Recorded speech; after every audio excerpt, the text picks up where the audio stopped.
ఈ రోజే డౌన్లోడ్ చేయండి. మీ ఫేవరెట్ షోస్ చూడండి. మీ సమస్యకి పరిష్కారం ఇదే వేదవతి గారు. మాతాజీ, మీరు ఏమి అనుకోనంటే ఒక మాట అడుగుతాను. అడుగు నాయనా.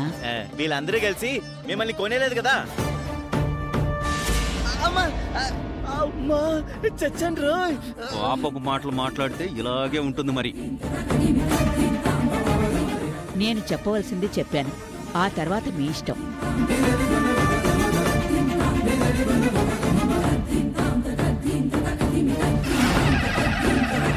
తల్లి, నువ్వు సూచించిన విధంగా నా కార్యాన్ని నేను నిర్వర్తించాను.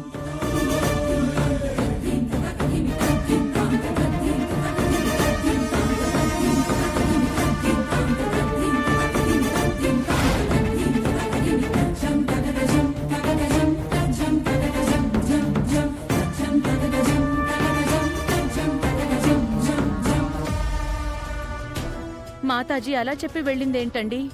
ఇప్పుడు మనం ఏం చేద్దాం? ఆవిడ సూచించిన విధంగా చేద్దాం. అనాథలాగా మనకు పరిచయం అయింది. తల్లిదండ్రులు ఎవరో మనకు తెలియదు కాబట్టి అర్చనకి మంచి జీవితాన్ని ఇచ్చిన వాళ్ళం అవుతాం. అవునమ్మా, స్వకార్యం స్వామి కార్యం రెండూ అయిపోతాయి. ఎలాగైతేనే అమ్మవారు మన ఇంటికి రావాలమ్మా. అయితే దీన్ని మనం దత్తత తీసుకోక తప్పదా? ఏ, నీకు పోటీ అయిపోతుందని బాధపడుతున్నావా? అయితే పంతులు గారిని అడిగి దత్తత తీసుకుందామండి. అదెలా కుదురుతుంది? అర్చనను దత్తత తీసుకోవాలంటే తన తల్లిదండ్రుల అనుమతి కావాలి.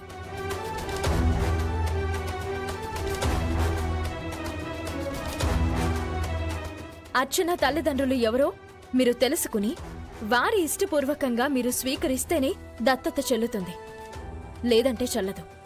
బలవంతపు చర్య అవుతుంది. ఈ విషయం గుర్తుంచుకోండి.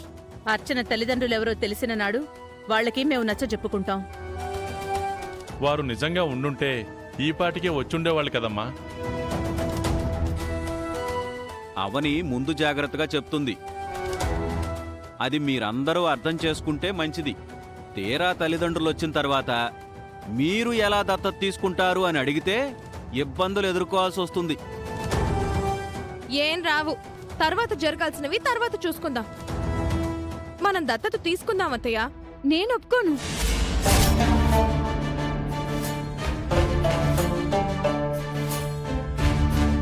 ఎందుకు ఒప్పుకోవే?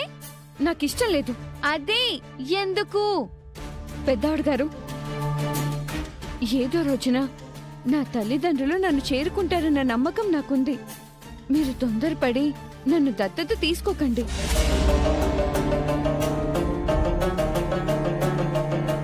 మీ ఇంటికి దత్తత వచ్చేసి నేను తృప్తిగా ఉంటానని అనుకోకండి.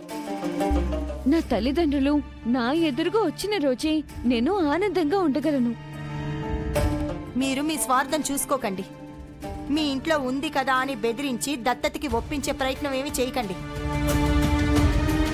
అర్చన, వీళ్ళు నిన్ను ఆ విధంగా చేశారంటే నా దగ్గరకు వచ్చి చెప్పమ్మా. నేరుగా పోలీస్ స్టేషన్కి వెళ్ళి కంప్లైంట్ ఇచ్చొద్దాం. చూడండి వేదవతి గారు, ఇప్పుడు మీకున్నవి రెండు దారులు. ఒకటి, అవని తన కూతురు అక్షయతోనైనా విగ్రహంతో లోపల అడుగు పెట్టాలి, లేదా అర్చన తన తల్లిదండ్రులతోనైనా అడుగు పెట్టాలి. అంతవరకు మీరు ఎన్ని పిచ్చి ప్రయత్నాలు చేసినా అనవసరం. ఇప్పటికైతే సమస్య ఇంకా సమస్యగానే మిగిలిపోయినట్టు. అమ్మవారిని నా ఇంటికి తీసుకుని వెళ్తున్నాను. నా అక్షయే దీనిని మీ ఇంటికి తీసుకుని వస్తుంది. చూస్తూ ఉండండి.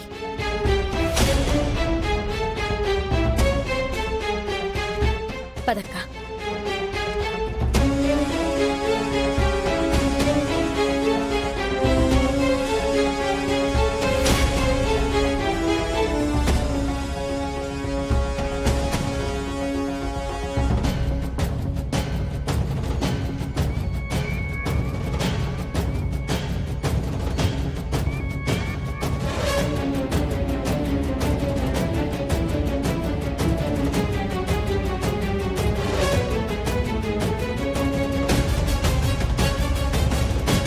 దీనికి అసలు విశ్వాసమే లేదు.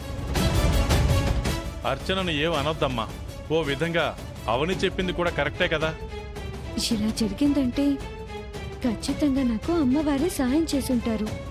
లేదంటే సరైన సమయంలో మాతాజీ ఎందుకు వస్తుంది? అర్చన వేడుకున్న ప్రకారం గండం నుంచి తప్పించాను. విగ్రహం ఆ ఇంటికి చేరకుండా చేశాను. ఎవరు చెబితే నమ్ముతారో వారి ద్వారానే చెప్పించాను.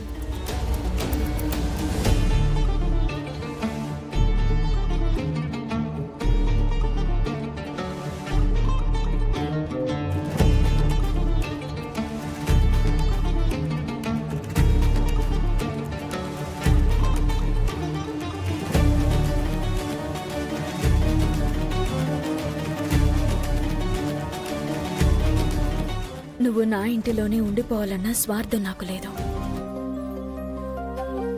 ఆ ఇంటికి వెళ్ళి పరిస్థితుల్ని చక్కబెట్టాలన్న ఆశ నాకుంది. కానీ నువ్వు నా దగ్గరే ఎందుకుంటున్నావో అది నీకే తెలియాలి. నువ్వు నా దగ్గర ఉన్నంతకాలం పూజలలో నీకు ఏ లోటు రాకుండా చూసుకుంటాను తల్లి.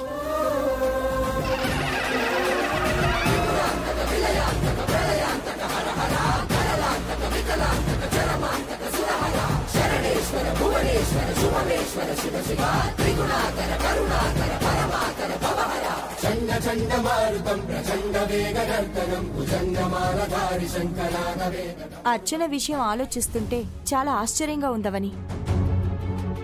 భక్తి విషయంలోనూ జాతకం విషయంలోనూ నీ కూతురికి చాలా దగ్గరగా ఉంది.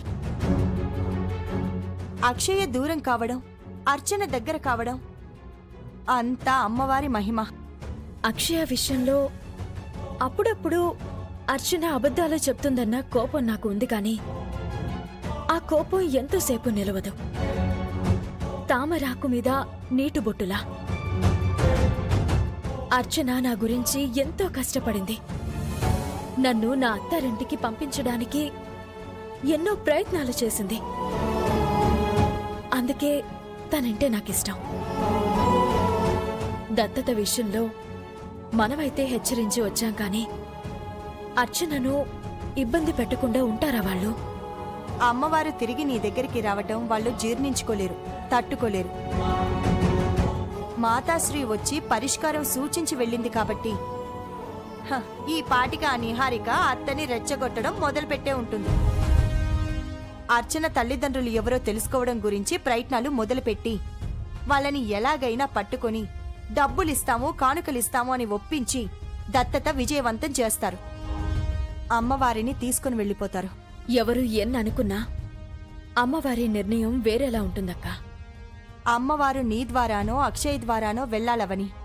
అప్పుడే వాళ్ళకి మీ విలువ తెలుస్తుంది.